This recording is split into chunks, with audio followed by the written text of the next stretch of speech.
교제하게 하시는 하나님은 미쁘시도다. 아멘. 지난주에 로마서와 갈라디아서에 대해서 우리가 살펴봤고요. 오늘은 다 바울 서신에 대해서, 다음 주에는 또 옥중 서신에 대해서 바울 서신이 중요하기 때문에 3주에 걸쳐서 살펴봅니다. 사도 바울이 편지를 썼어요. 편지를 쓴 목적이 뭘까요? 오늘 본문의 말씀에 9절에 보면 더불어 교제하게 하시는 그리스도 우리 주와 더불어 교제하게 하시는 하나님은 미쁘시도다. 하나님과의 교제, 예수님과의 교제가 있고 그 교제를 가지고 사람들과 함께 또한 교제하는 거죠. 교제는 쉽게 말하면 나눔입니다. 나눔. 교제라고 되어 있지만 이건 나눔이에요. 나눔은 뭐죠? 나한테 있는 걸 나눠주는 거죠. 나한테 있는 걸 나눠주는 거예요.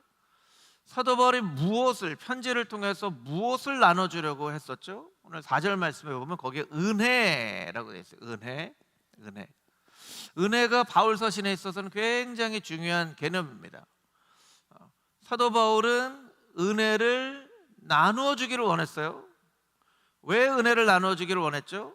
우리 오늘 본문의 8절 말씀에 보면 그리스도의 날까지 견고하게 하기 위해서, 성도들에게 견고하기 위해서, 이게 이제 사도 바울이 편지를 통해서 하려고 했던 일들이죠. 우리가 지난주에 그렇게 살펴보았잖아요. 사도 바울이 이제 1차 전도 여행을 합니다. 1차 전도 여행을 하고 이제 2차 전도 여행을 하는데 1차 전도 여행과 2차 전도 여행 사이에 쓴 첫 번째 서신서가 갈라디아서예요. 갈라디아서가 시기상으로는 첫 번째 쓴 서신서다. 이거는 우리가 꼭 기억할 필요가 있어요. 2차 전도 여행 때 쓴 서신서가 있는데 그것은 무엇이냐면 데살로니가 전서, 후서를 썼다. 그리고 3차 전도 여행 때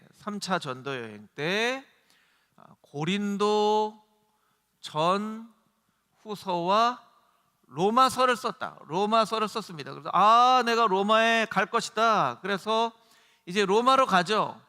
로마로 가는 거를 로마로 갑니다. 로마로 가는 거를 어떤 사람들은 4차 여행이라고 하는 사람도 있어요.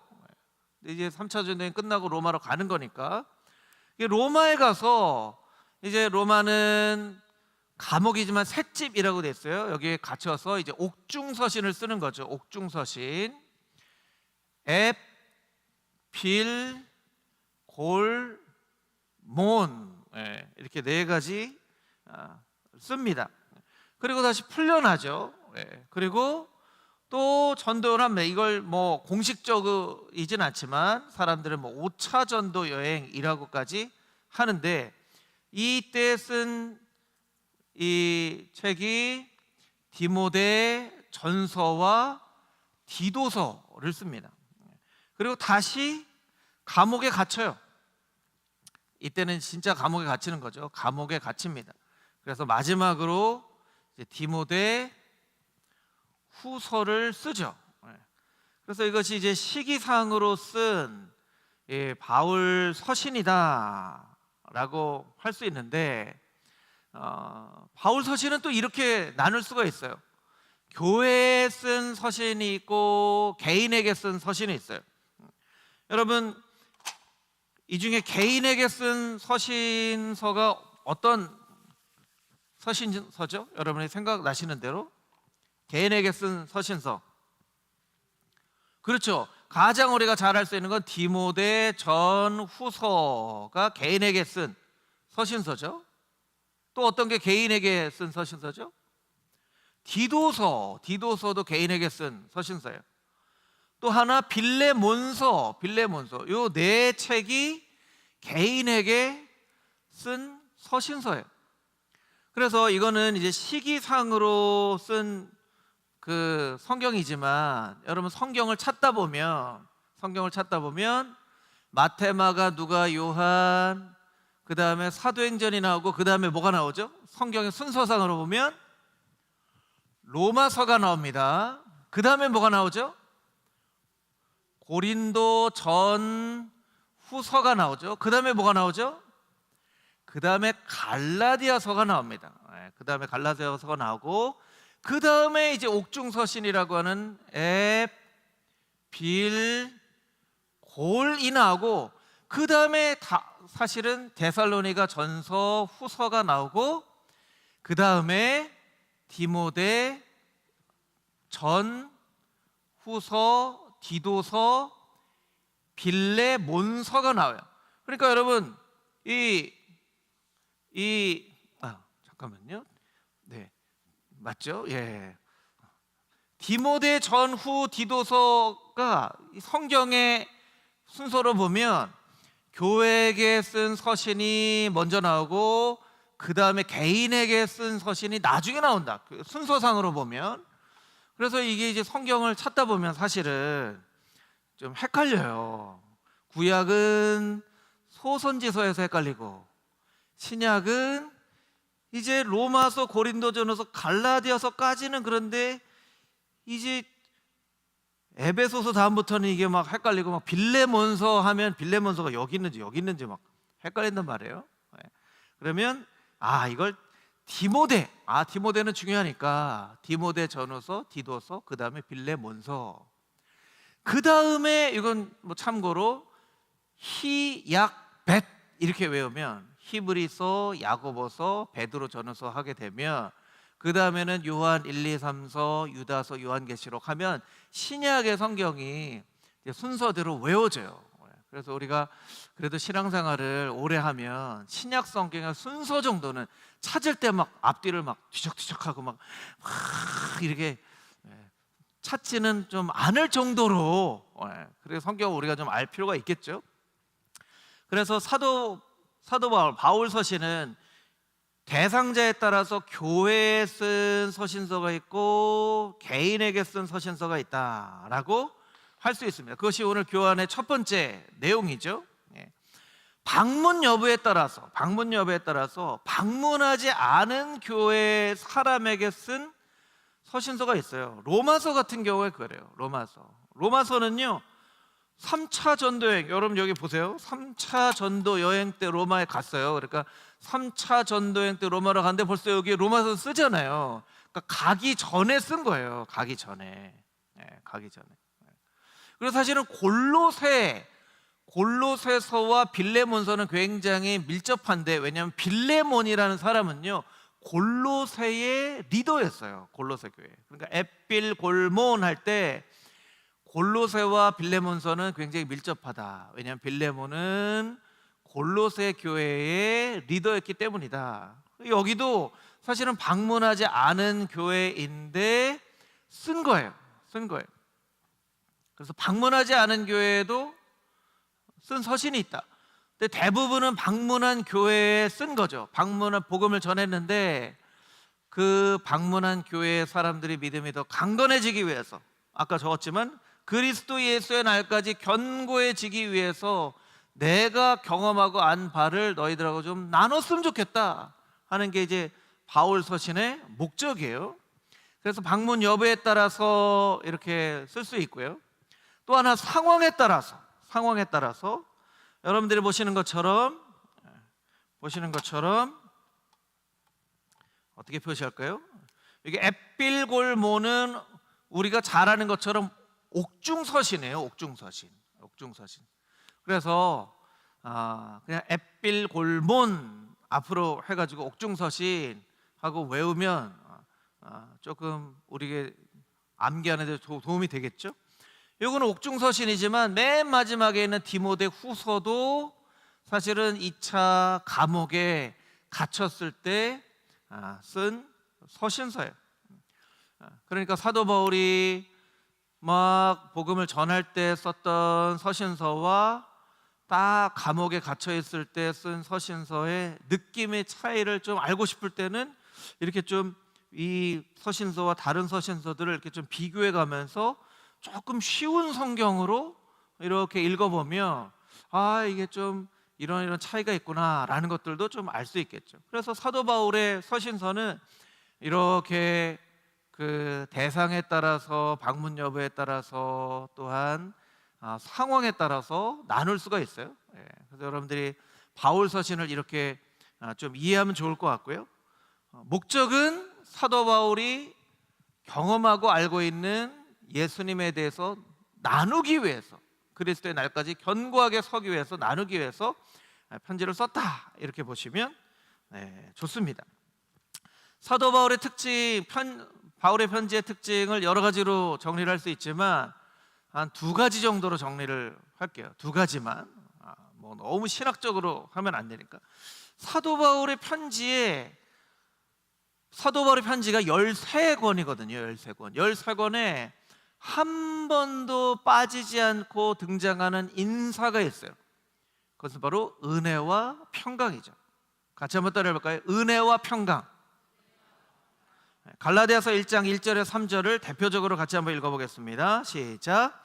사람에게서 난 것도 아니요 사람으로 말미암은 것도 아니요 오직 예수 그리스도와 그를 죽은 자 가운데서 설리신 하나님 아버지로 말미암아 사도된 바울은 함께 있는 모든 형제와 더불어 갈라디아 여러 교회들에게 우리 하나님 아버지와 주 예수 그리스도로부터 은혜와 평강이 있기를 원하노라. 아멘. 그래서 은혜와 평강이라는 단어는요, 사도 바울의 편지에 어떻게 보면 사인 같은, 지문 같은 그런 역할을 하는 거예요. 은혜와 평강이 있으면 이거 사도 바울의 편지구나 하는 거예요. 두 가지 관점으로 설명을 할 수 있습니다. 이것은 유대인들은 샬롬하고 인사를 했어요. 샬롬이 바로 평강이죠. 평강. 그리스 사람들, 헬라인이라고 되어 있죠. 헬라인은 사실은 은혜라고 인사하지는 않았어요. 기쁨, 안녕이라고 하는 카이레라고 합니다. 카이레는 다음 장으로 넘겨보시면 나와 있는데요. 카이레는 우리나라식으로 하면 안녕하세요, 당신을 만나니까 내가 참 기쁩니다, 이런 뜻이에요. 그런데 그 똑같은 어근에 있는 카리스는 은혜거든요. 은혜. 그러니까 헬라식의 인사를 조금 바꿔서 그리스 사람들은 안녕하세요, 당신을 만나니까 내가 참 기쁩니다 하는데, 사도 바울은 은혜입니다 라고 인사를 했다는 거예요. 그것이 이제 어떤 성경학자들의 설명에 의하면 유대인과 그리스인들을 모두 다 전도의 대상자로 삼았기 때문에 이렇게 인사를 하는 거다, 이렇게 설명을 하는 부류가 있고요. 또 한 가지는 그런 관점도 있지만 그리스 사람들에게 인사하려고 하면 굳이 이걸 카리스로, 은혜로 바꿔서 인사할 필요가 뭐가 있느냐, 그냥 카이레, 당신 만나 참 기쁩니다 하면 되지. 근데 이것을 굳이 카리스, 은혜로 바꿔서 설명한 것은 사도 바울에게 항상 나 자신이 살아있는 것 자체가 하나님의 은혜입니다 라는 것을 설명하기 위함. 내가 여러분에게 쓰는 것도 은혜입니다. 여러분 만난 것도 은혜입니다. 내가 살아가는 것도 다 은혜입니다. 오늘 찬양도 그 찬양했잖아요. 모든 것이 은혜, 모든 것이 은혜. 이 오늘 불렀던 찬양이 사실은 바울 서신에 담겨져 있는 고백이에요. 모든 것이 은혜입니다. 모든 것이 은혜입니다. 이 사도 바울의 신앙 고백으로 인사를 하는 것이죠.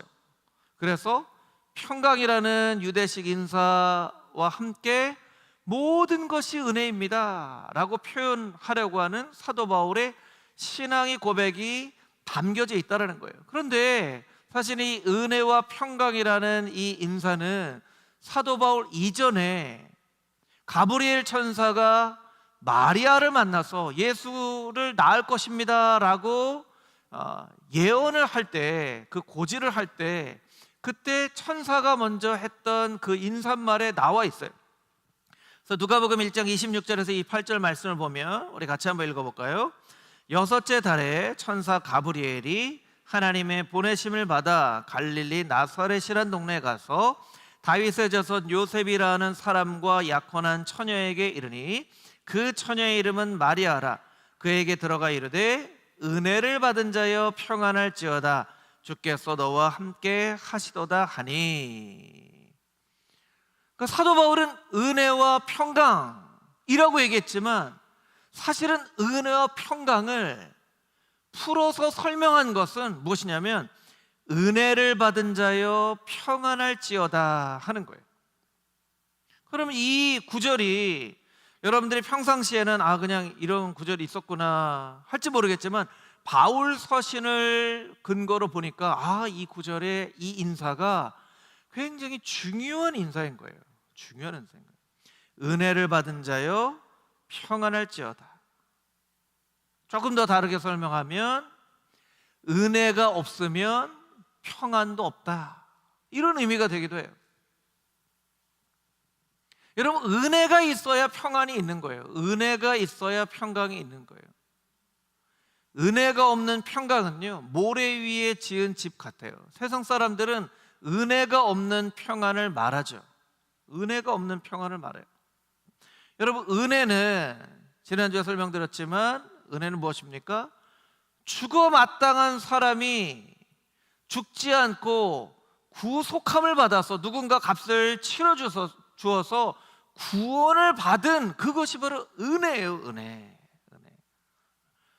이 은혜라는 단어 안에 사도 바울의 그 모든 고백이 담겨져 있는 거예요. 그리고 은혜를 받은 자의 평안할지어다. 우리에게는 은혜가 있어야 진정한 평안이 있습니다.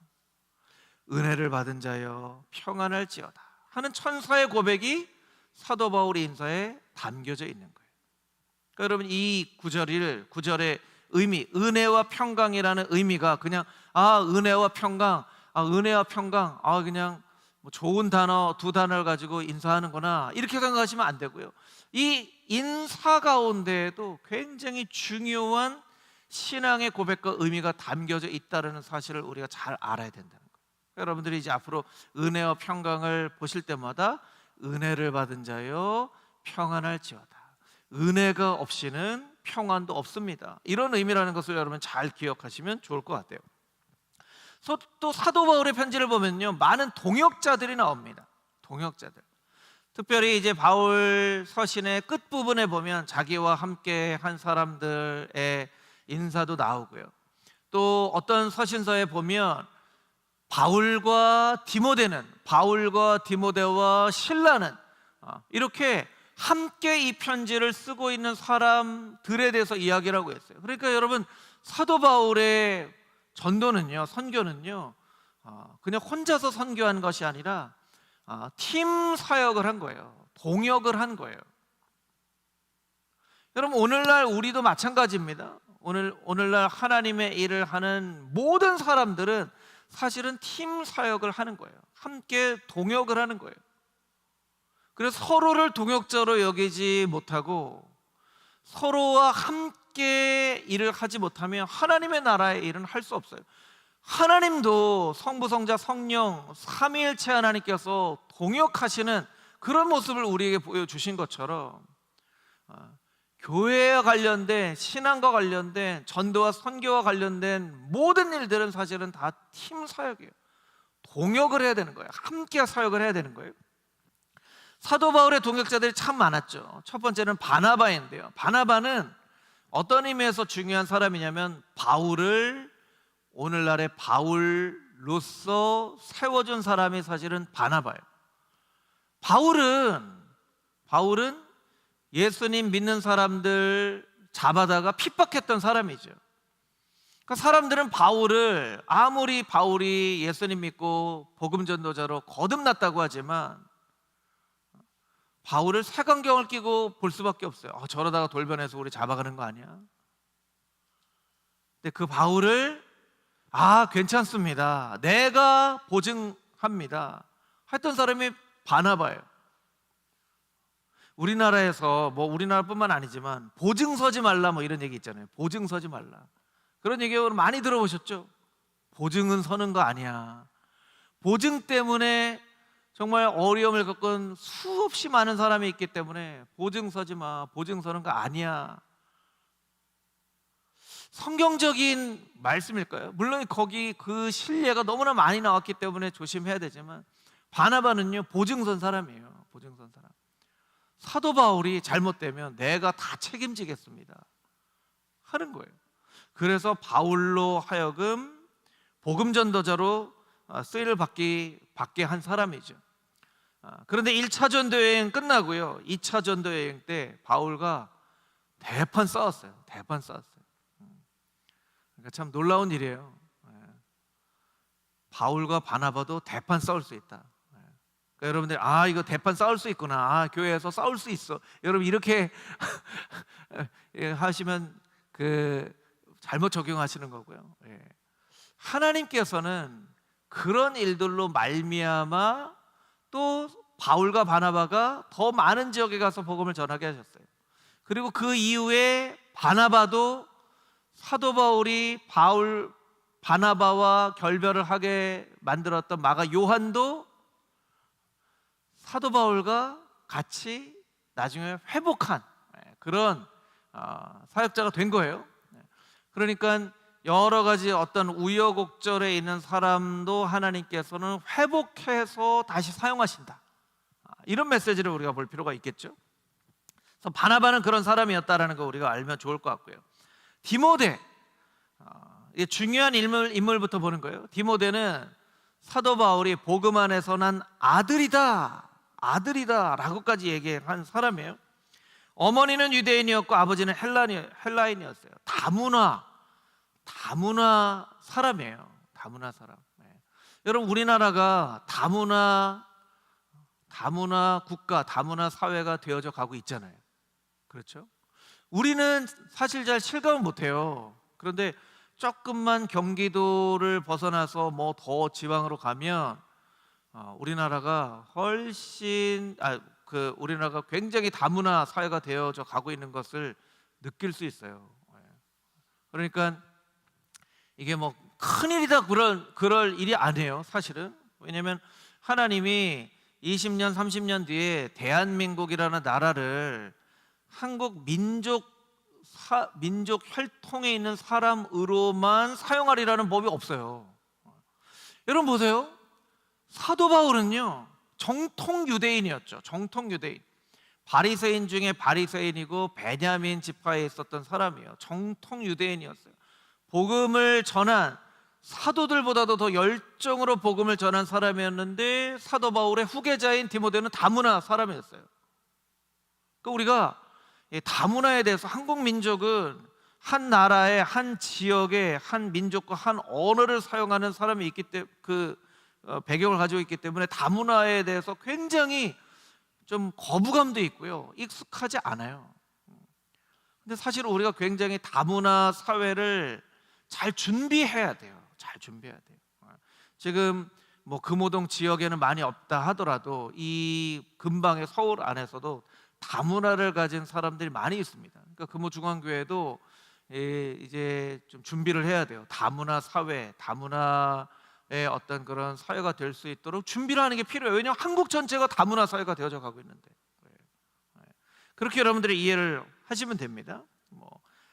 디모데는 그래서 이 다문화에 있는 인물이었어요.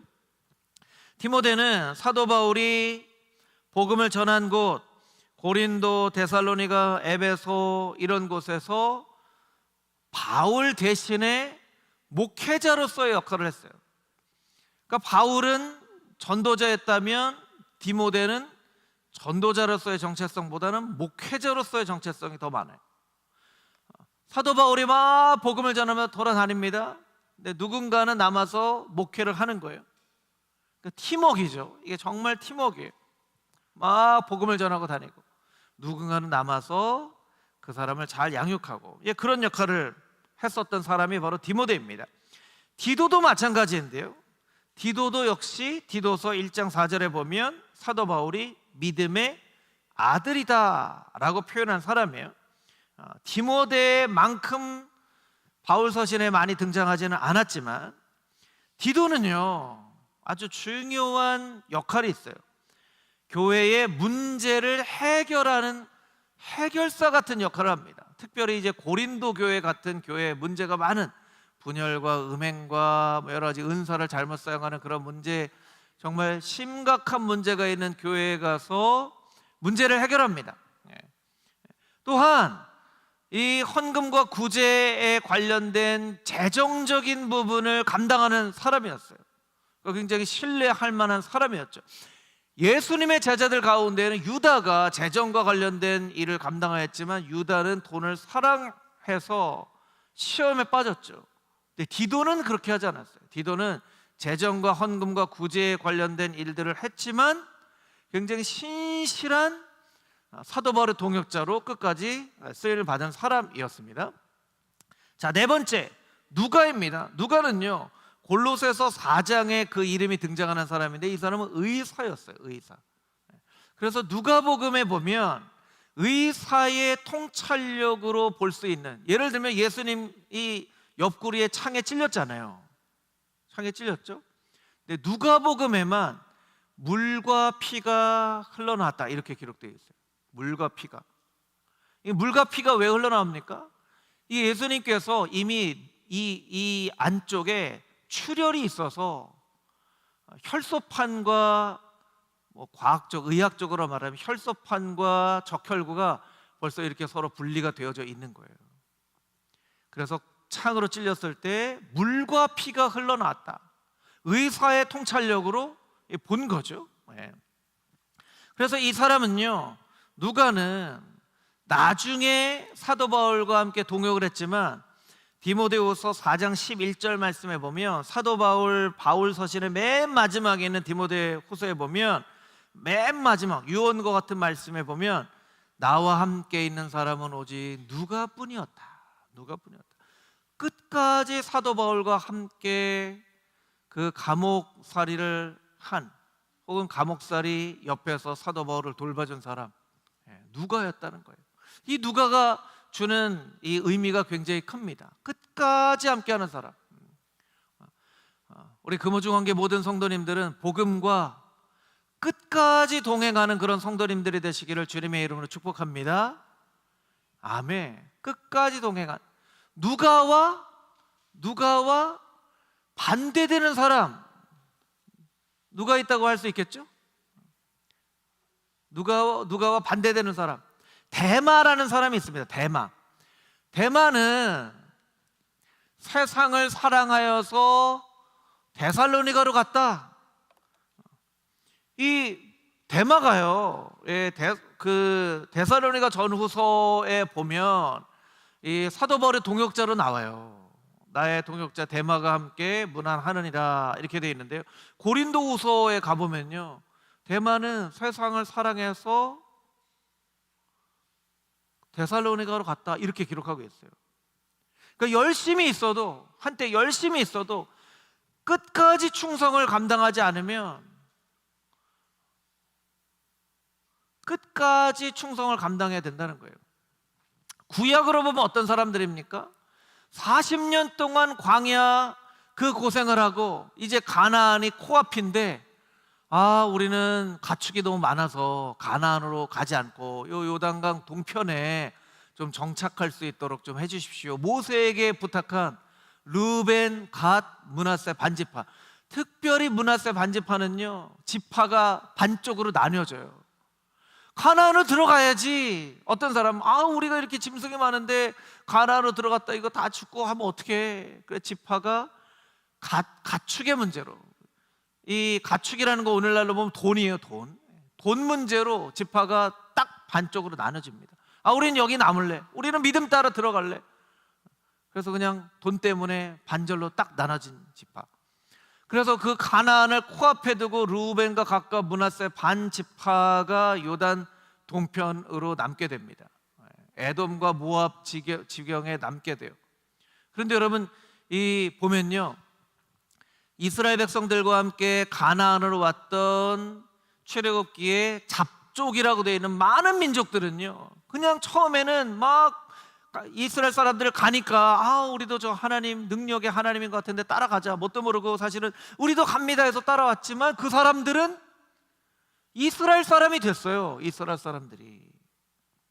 근데 르우벤, 갓, 므낫세 반지파는 우리는 요단 동편에 남게 됐습니다 하는데 나중에 그 사람, 거기까지가 이스라엘이라고 하나요? 아니요. 거기는 이스라엘이라고 하지 않아요. 그 르우벤과 갓과 므낫세 반지파는요, 나중에는 이게 이스라엘 사람이야? 라고 하는 민족이 되는 거예요. 그러니까 여러분, 이 신앙을 끝까지 지키느냐 끝까지 지키지 않느냐가 굉장히 우리에게 중요합니다. 여러분, 우리가 살고 있는 이 시대도 예수님께서 다시 오실 날이 가까운 재림의 때라고 얘기하잖아요. 이 재림의 때를 우리가 살아가면서 끝까지 우리가 신앙을 지키는 것, 그것이 얼마나 중요한가. 우리가 출애굽 가나안에 들어갈 때에 르우벤과 므낫세 반지파나 사도 바울과 함께 동역했던 누가와 데마의 극명한 차이처럼 오늘날에도 신앙생활을 열심히 해도 우리가 신앙을 끝까지 지키느냐, 이것이 굉장히 중요하다. 이것을 이제 누가가 보여준다라는 거예요. 다음 장으로 넘겨보도록 하겠습니다. 조금만 더 빨리빨리 설명을 해볼까요?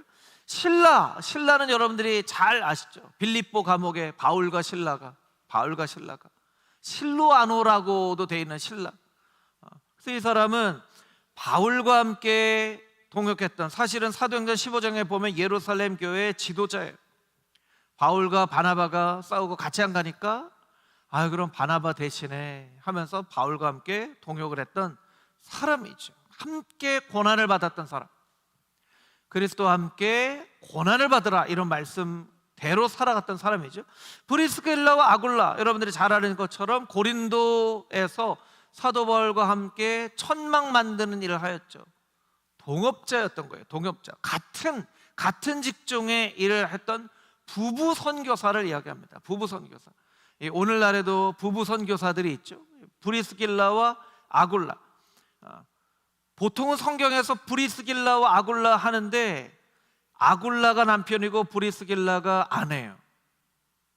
근데 성경에서는 보통 브리스길라와 아굴라, 그 당시로 보면요, 남자의 이름이 먼저 나와요. 남성 중심의 사상이었기 때문에. 그런데 이 가정은 아내의 영향력이 훨씬 더 컸어요. 그래서 성경에서 보면 브리스길라와 아굴라. 성경은 문화의 배경을 가지고 있기 때문에 남성 중심의 문화가 성경에도 어쩔 수 없이 많이 나와 있지만, 그럼에도 불구하고 하나님께서 여성들을 남성들과 동등하게 하나님의 동역자로, 하나님의 사람으로 사용하신다는 구절들이 이렇게 곳곳에 있어요. 브리스길라와 아굴라 같은 그런 말씀을 볼 때도, 또 요시야 왕 때의 이 여선지자, 이 두루마리를 가지고 왔을 때 그 서기관이 여선지자 훌다에게 가죠. 그래서 많은 선지자가 있었음에도 불구하고 여선지자 훌다가 그 하나님의 말씀을 읽어줬을 때 요시야 왕이 옷을 찢고 종교개혁을 하잖아요. 드보라 선지자도 마찬가지고 사사도 마찬가지고, 그렇게 하나님께서 남성과 동등하게 여성도 사용하시는 그 모습을 브리스길라와 아굴라의 모습에서 볼 수 있습니다. 에바브라는 골로새의 창립자이고, 마가 요한, 그 뒤에 에라스도, 가이오, 드로비모, 두기고, 이와 같은 이 동역자들이 있다라는 것. 그래서 여러분들이 바울 서신을 볼 때 이런 많은 동역자들이 있었구나라는 것들을 여러분들이 좀 보시면 좋을 것 같아요. 오늘은 이제 그 시간이 많이 지났지만 고린도와 데살로니가를 좀 집중적으로 볼게요. 다음 주에 옥중 서신을 하기 때문에. 그래서 고린도와 데살로니가 지역의 특징과 서신서의 특징, 이렇게만 우리가 좀 살펴보도록 하겠습니다. 고린도는 매우 타락한 지역이었어요. 저는 사실은 이게 지도를 그리는 걸 별로 좋아하지 않아요. 왜냐하면 제가 잘 몰라서. 지도를 그리면 되게, 사실은 저도 잘 모르는데 그림을 그냥 대략적으로 그립니다. 여러분 잘 이해하시면 좋을 것 같아요. 화면으로 잘 보여주시면 좋을 것 같고요. 보통은 이렇게 하죠. 그냥 대충 그리는 거예요. 여기를 이제 가나안, 그리고 여기 이제 예루살렘이 있어요. 예루살렘이 있습니다.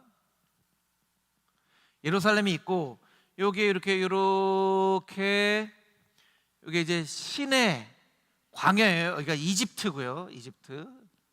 그러니까 그러니까 여기가 이제 아프리카죠. 예. 그래서 이렇게 하면 사도 바울이 1차 전도 여행 끝나고 썼던 책이 갈라디아서잖아요. 그러니까 여기 가까운 지역을 갔으니까 여기 이제 갈라디아서예요. 갈라디아서. 여기 지역이 이제 갈라디아 지역이에요. 그리고 요 밑으로 내려오면 여기가 이제 아시아예요. 아시아에서 아시아 복음 전하려고 하는데 성령님께서 마게도니아 사람의 환상을 보게 하시죠. 그래서 여기 배 타고 넘어가면 여기 이제 마게도니아라는 지역이 나와요. 마게도니아. 그리고 요 밑으로 넘어가면 여기 이제 아가야. 이건 아시아고 여기는 아가야라는 지방이 나오고 여기 이렇게 넘어가면 여기가 이제 로마예요. 로마. 제가 학교 다닐 때 그림을 열심히 잘 그렸을까요? 안 그렸을까요? 아시겠죠? 예. 예. 그래서 여기에 이제 중요한 거는 고린도는 어디에 있냐? 고린도는 아가야의 지방에 있는 거예요. 여기 고린도. 네. 그리고 마게도니아에 가서 빌립보 감옥에 갇히잖아요. 그래서 여기에 빌립보가 있고요. 요 중간에 데살로니가가 있는 거예요. 데살로니가가 있어요. 예. 그리고 아시아에 7교회가 있기 때문에 여기에는 이제 에베소가 있고요. 에베소. 그러면 아까 이제 골로새는 어디 있는가? 갈라디아하고 아시아 중간에 여기 이제 골로새가 있어요. 골로새. 그럼 대충 여기엔 로마가 있고 사도 바울의 서신서 데살로니가도 나오죠. 고린도도 나오죠. 로마도 나오죠. 에베소도 나오죠. 빌립보도 나오죠. 골로새도 나오죠. 이렇게 대략 지역이 이렇게 좀 이해가 되는 거예요. 여기 이제 구브로 섬이 있고, 그러니까 사도 바울이 1차는 이렇게 전도를 했고, 2차는 이렇게 전도를 했고, 3차도 이렇게 전도를 했고, 4차는 로마로 갔다. 근데 고린도가 여기 있는 거예요. 고린도는요 엄청난 항구 도시였고요. 항구 도시 하면 우리가 딱 그냥 상상이 되는 그런 곳이에요. 항구 도시에는 막 물류가 들어오니까 돈도 많이 들어오지만 막 향락과 음행과 또 예전에는 이 배를 타고 가려면 우리나라도 바닷가 지역에 막 굿도 하고 무당도 하고 막 하잖아요. 이제 그런 문화가 많이 있었던 최고로 타락한 도시, 이게 바로 고린도예요. 이 고린도가 최고로 타락한 도시인데 사랑장은 몇 장이죠? 고린도전서 13장. 가장 타락한 도시에서 가장 고귀한 사랑의 노래가 꼽혔어요. 이게 정말 너무나 놀라운 일이죠. 예. 그래서 고린도 교회는 너무나 문제가 많았어요. 분열도 막 많이 있었고요. 여러분, 왜 분열이 생길까요? 그냥 상식적으로 생각해 보면 돼요. 분열은요 힘이 있어서 생기는 거예요. 힘이 있어서. 여기서 막 힘이 있었는데 그래 너만 잘났어? 나도 잘났어 하는 거예요. 사실은 바울파, 게바파, 그리스도파, 아볼로파 이렇게 얘기했지만 내면적으로 보면 뭐예요? 내가 바울을 따른다는데 그래 너 바울 따라? 나는 아볼로 따를 거야. 이런 거예요. 여기 돈 많고 힘 있는 사람들이 있으니까 교회에 와서 막 하는 거예요. 근데 어떤 사람들은 또 막 음행의 문제 때문에 막 이 골치 아픈 일들이 있었어요. 또 은사, 그 교회 가운데 은사가 있었거든요. 은사를 가지고 막 잘못 사용하고 막 이런 부분이 있어요. 사도 바울이 막 복음을 전하고 이제 디모데를 보냅니다. 디모데를 보내서 막 목회를 하는데 잠잠해지는 줄 알았는데 수면 아래에서는 어떤 게 있어요? 사도 바울 뭔데 우리한테 해서 이래라 저래라야? 사도 바울 누구야? 우리랑 사도 바울이랑 뭐 다를 게 뭐가 있어? 그래서 이제 고린도 후서에서는 사도 바울의 사도권에 대해서 이 의문을 가진 사람들에 대해서 사도 바울이 내가 하나님께 부르심을 받고 사도로 사용받은 사람이야 하고 고린도 후서는 자신의 사도권을 변호하는 그런 말씀을 쓴 거예요. 그게 이제 고린도 전후서의 말씀이라고 여러분들이 간단하게 보시면 돼요. 간단하게 보시면 돼요. 이게 이제 교환에 나와 있는 설명입니다. 그래서 3페이지 맨 아래만 보면요, 고린도전서는 거룩한 공동체로서의 교회의 질서의 회복, 질서가 필요하다. 교회가 질서가 없는 거예요. 질서가 없으니까 막 분열도 생기고, 질서가 없으니까 막 음란도 생기고, 은사를 막 사용하고 이런 일이 있는 거예요. 고린도후서는 맨 마지막 장 4페이지로 넘겨보면 사도의 진정성, 내가 하나님께 부르심을 받은 사도야, 이런 얘기죠. 자, 데살로니가를 볼까요? 데살로니가는요, 여러분 보시는 것처럼 여기 아가에는 항구 도시, 여기가 이제 데살로니가예요. 데살로니가는 고린도만큼 그렇게 유명한 도시는 아니었지만, 이 데살로니가는요, 여러분 항구에 있는 사람들이 좀 얌전한가요? 좀 거친가요? 거칠죠. 거칠어요. 그러니까 사도 바울이 2차 전도 여행 때 데살로니가 갔는데, 데살로니가 사람들이 막 거칠어가지고요, 막 사도 바울을 막 핍박하고, 야손이라는 사람의 집에 갔더니 막 야손을 막 나와 그러고 막 난리를 피우고, 막 데살로니가 다음에 피해서 베레아라는 지역에 갔더니 베레아 사람은 너무 신사적이다 하는데, 그 앞에 어떤 성경이냐면 데살로니가 사람들과 같지 않고 신사적이어서, 그랬더니 또 데살로니가에 있는 사람들이 남의 동네까지 와서 막 행패를 부려요. 남의 동네까지 와서. 그 데살로니가는요, 사실은 여러분 생각해 보세요. 내가 복음을 전했는데 누가 복음을 잘 받아들이지 않고 복음을 전하는 사람한테 막 핍박을 해요. 우리가 이제 오늘도 불꽃전도 했는데, 금호중앙교회에서 왔습니다. 예, 근데 이렇게 받아가는 사람도 있는데, 어떤 사람은 이런 거 왜 나눠주는 거예요? 이거 나누지 마세요. 근데 그 사람을 다음날 길거리에서 딱 마주쳤어요. 그럼 그 사람 얼굴 볼 때 어떤 마음 들겠어요? 저 사람한테 가서 또 복음 전해야지, 이런 마음이 들겠어요? 아니면 저 나쁜 사람 어제 그냥 가지 왜 하냐고, 이런 마음이 들겠어요? 두 번째 마음이 들기가 쉬운 거예요. 그렇죠? 그런데도 사도 바울이 데살로니가의 교회를 세우고 데살로니가에 있는 사람들에게 복음을 전한 그 복음이 잘 세워질 수 있도록 디모데를 보내서 목회를 했다는 거예요. 그러니까 사도 바울이 참, 이게 인간의 노력으로는 참 할 수 없는 일을 한 거예요. 인간의 노력으로. 그래서 여러분 설명을 보면 교회의 특징 2번에 있습니다. 교회의 특징, 핍박 속에서 세워진 교회. 바울이 박해로 말미암아 급하게 떠났습니다.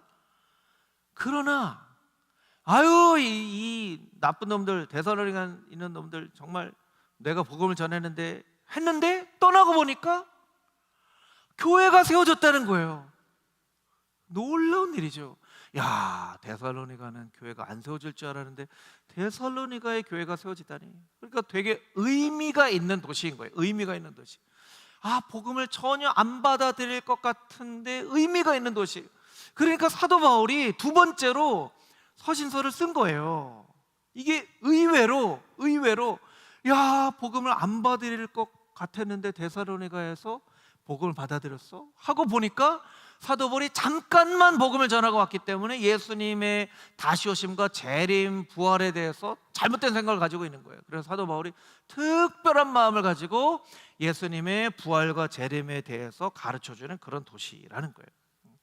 그래서 굉장히 믿음, 사랑, 소망이 뚜렷한 아주 모범적인 교회, 모범적인 교회. 그렇게 데살로니가 교회가 세워졌다는 거예요. 데살로니가 전서는요, 소망 가운데 굳건히 서라. 우리 데살로니가 전서 5장 23절 같이 한번 읽어볼까요? 시작.